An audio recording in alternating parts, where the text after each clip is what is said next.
En ce mois de mars 2024, je vous propose de continuer d'affronter les bots de la catégorie Mystère du meurtre du mois de mars en affrontant Professeur Passant. Nous avons déjà affronté Madame Maït, 600 Elo, Tina Tempo, 900 Elo, et maintenant nous allons passer au Professeur, classé 1200 Elo. Pour avoir déjà fait une partie ou deux contre lui, c'est quelqu'un qui s'accroche énormément. Et les premiers coups sont loin de jouer à 1200 Elo, plutôt tendance à jouer largement au-delà. Donc on va adopter une stratégie clairement intermédiaire, où on va bien entendu essayer de contrôler le centre, mettre le roi à l'abri. Mais on va vraiment se poser la question d'étudier le dernier coup joué par notre adversaire et essayer de repérer des tactiques. Comme d'habitude, je laisse le professeur choisir la couleur de ses pièces et il nous laisse les pièces blanches. On va ouvrir avec E4, coup traditionnel. Donc mon adversaire qui propose la défense sicilienne. Alors on ne va pas rentrer dans les grandes lignes théoriques. On va jouer un coup beaucoup moins répandu. On va essayer de contrôler le centre avec les pions. Attention, mon adversaire qui attaque mon pion, je vais essayer de le défendre. Alors c'est pas naturel de sortir le fou, mais je peux pas sortir mon cavalier pour le défendre.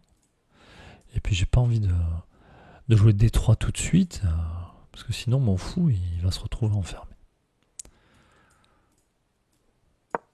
Donc je vais jouer fou D3. L'idée étant dans un second temps peut-être de reculer le fou.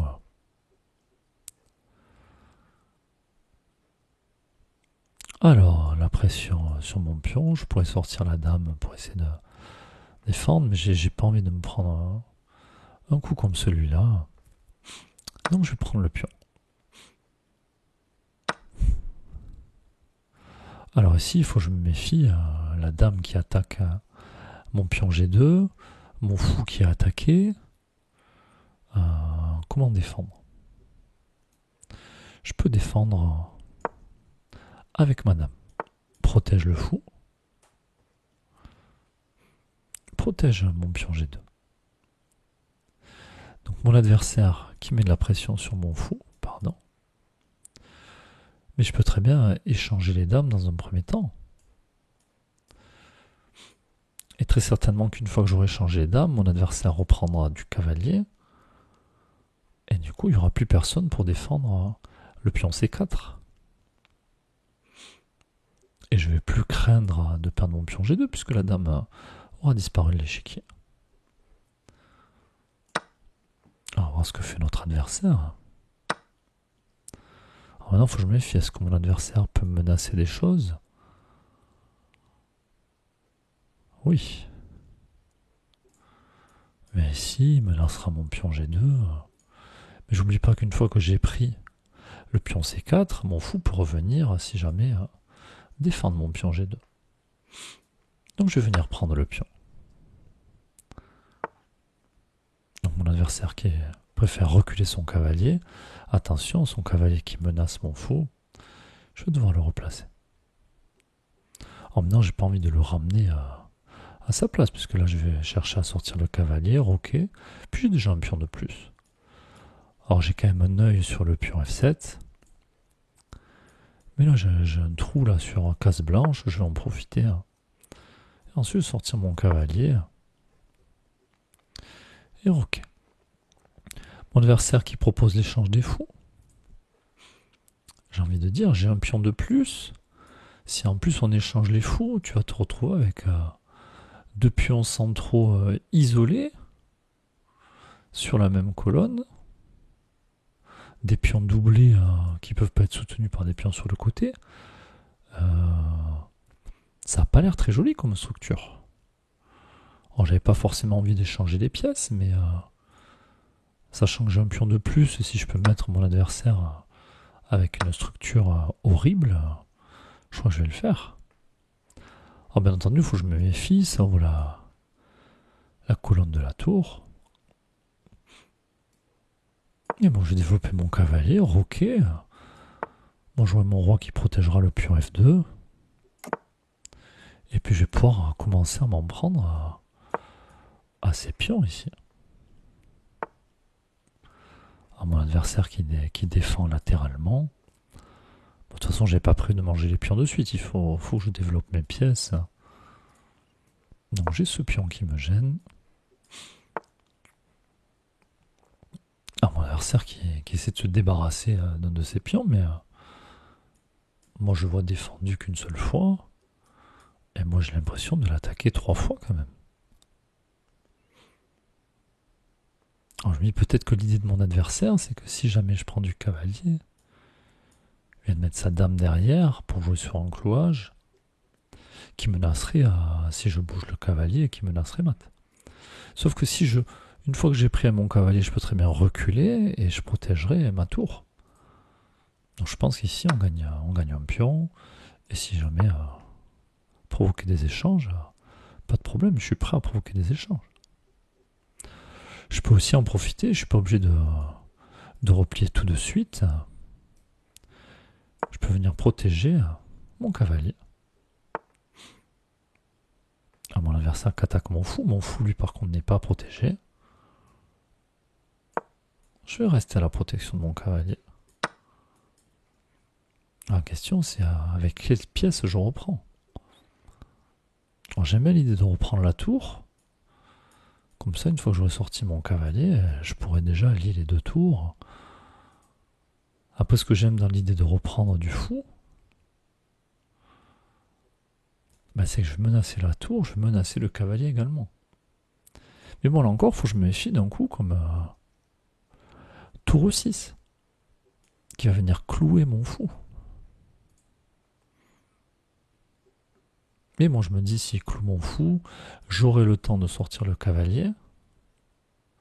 Alors peut-être que j'aurai pas le temps de gagner son cavalier, lui. Peut-être qu'il va déplacer son cavalier le temps que moi j'ai mes 2 tours qui se protègent. Mais après, je pourrais très bien reculer mon fou. Je vais prendre du fou. Et là, on va voir ce que fait mon adversaire. Alors, de manière assez surprenante, il déplace son cavalier pour me laisser la tour. Il me semble que j'ai 2 pions de plus. Là, je vais avoir une qualité de plus. Mon adversaire qui ne peut pas reprendre du pion E qui était cloué, qui est obligé de reprendre donc du pion G. Et enfin, je peux sortir mon cavalier. Adversaire qui joue cavalier B6. Je fais attention à ce qui se passe. J'ai peut-être envie de contrôler des cases.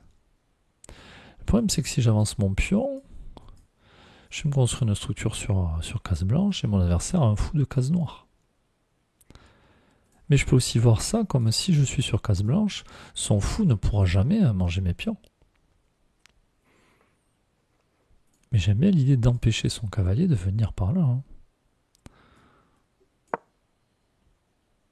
Donc c'est ce que je vais faire.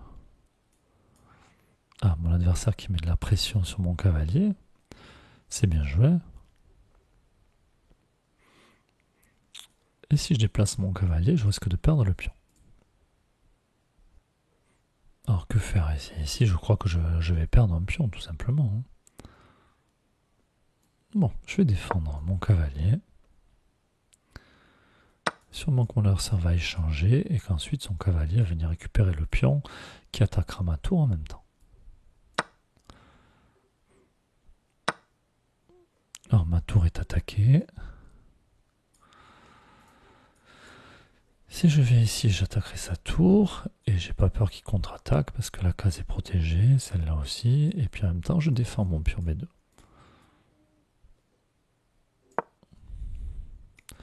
Ensuite je vais pouvoir doubler les tours.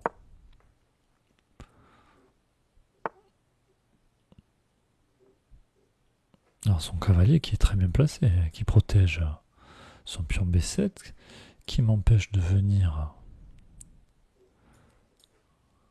gagner une tour. Bon, mais moi, je vais essayer d'avancer mes pions par ici. Et puis au moment où l'adversaire bougera le cavalier, ce que j'allais dire, alors oui, il attaque mon pion, c'est vrai, mais j'ai l'impression qu'ici, je gagne du matériel.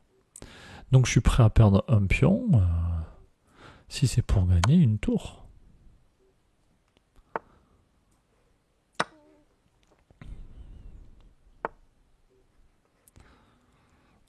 adversaire qui attaque la tour. Mais du coup, ça me laisse du temps pour venir défendre mon pion.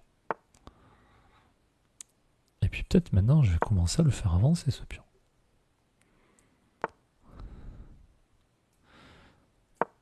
Et je vais venir couper le roi. Le roi pourra plus s'approcher de mon pion. Ah, mon adversaire qui menace mon pion B3. Moi, peut-être que je peux créer une autre menace ici. Et puis sur tour D7, je menace de prendre le pion E, le pion B. Et si mon adversaire couvre le cavalier, bon, il le perd. Un adversaire qui attaque ma tour, mais je n'ai pas prélaissé ma tour par ici. Hein.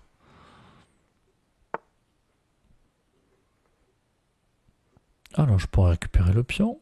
Ça protégera mon pion B3. Je pourrais ensuite avancer. Je peux aussi m'intéresser à ce roi qui essaie de fuir. Peut-être lui enlever des cases de fuite. Il ne pourra plus venir par là. Il faut que j'arrive à lui enlever une autre case. Et ensuite, il serait pas bien. Hein. Alors maintenant, j'essaie de me méfier. Si je joue F3 pour jouer G4. Oh, le cavalier, il va pas m'embêter pour le moment. Alors, sur G4, si ça fait pion prend, j'aurai mes trois pions, mes deux pions qui contrôleront ces trois cases. Ça m'intéresse. Avec des tours qui peuvent venir, si jamais mon adversaire ne pousse pas son pion F, ça commence à sentir très mauvais pour lui. Hein. Ah, donc j'ai les pions qui sont là, le roi qui peut pas partir. Si on fait échec, les tours qui se protègent, roi ici, donc échec, roi H6, tour H7, roi G6 et tour D G7. Et je pense que la messe sera dite. Échec, échec, échec et mat. Bon, on a fait une erreur, hein. D'ailleurs on le voit sur le rapport de partie, mais je trouve que cet adversaire a quand même bien joué. Hein. Et je le répète, pour avoir fait une ou deux parties contre lui, pour un joueur classé 1200 Elo, il joue sacrément bien. Bon, en tout cas, j'espère que cette vidéo vous aura plu. N'hésitez pas à commenter, à soutenir la chaîne. On se retrouve prochainement pour une nouvelle vidéo. À bientôt.